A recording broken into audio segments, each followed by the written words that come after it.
Assalamualaikum warahmatullahi wabarakatuh. Sebelumnya, perkenalkan nama saya Jihan Asra Ramadhani Arsyad, kelas 5C di Program Studi Komunikasi dan Penyiaran Islam Universitas Muhammadiyah Makassar. Nah, teman-teman, di sini saya akan menjelaskan mengenai sisi budaya sebagai strategi dakwah. Jangan di-skip videonya ya. Happy watching! Pada pembahasan kali ini, yang paling utama kita ketahui yaitu apa sih budaya itu? Budaya merupakan cara hidup yang berkembang serta dimiliki bersama oleh kelompok orang dan diwariskan dari generasi ke generasi. Kemudian, apa sih dakwah itu?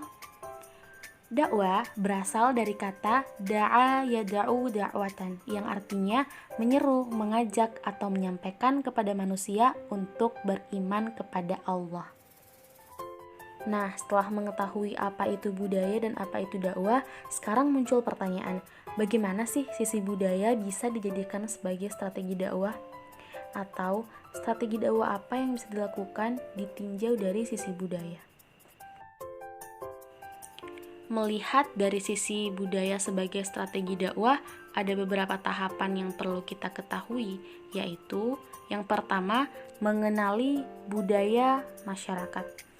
Hal ini bertujuan untuk memudahkan seorang dai dalam menyampaikan dakwahnya, karena ketika kita mengenali budaya dari masyarakat atau mad'u, maka dakwah akan semakin mudah untuk dilakukan, seperti kita menguasai bahasa atau kebiasaan-kebiasaan dari mad'u. Kemudian, tahapan kedua yaitu mengenali tempat.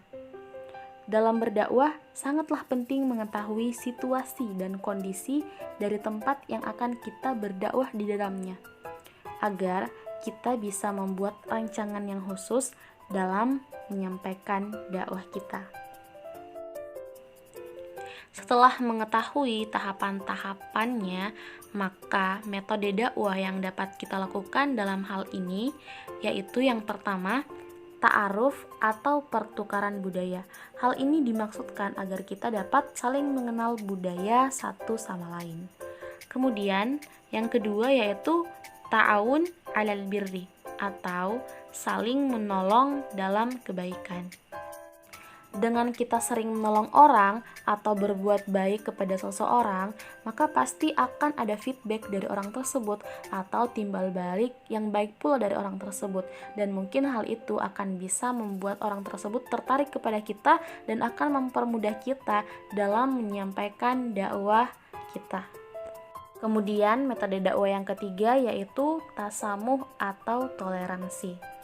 Dalam dunia dakwah, toleransi sangat penting untuk kita lakukan karena kita tidak boleh saling mencela atau saling menghina, entah itu dari perkara agama, ras, atau sebagainya. Malahan kita harus saling menghargai satu sama lain agar dakwah yang kita sampaikan mudah diterima oleh mad'u atau masyarakat. Baiklah teman-teman, itulah pembahasan kita kali ini. Semoga apa yang saya sampaikan dapat dipahami dan dapat bermanfaat juga untuk teman-teman. Nah, akhir kata saya ingin memohon maaf apabila terdapat kesalahan kata, dan saya juga ingin berterima kasih kepada dosen pengampuh pada mata kuliah komunikasi antar budaya dan agama, yaitu Bunda Mesil, dan juga kepada teman-teman yang sudah bersedia menonton video ini. Terima kasih. Assalamualaikum warahmatullahi wabarakatuh.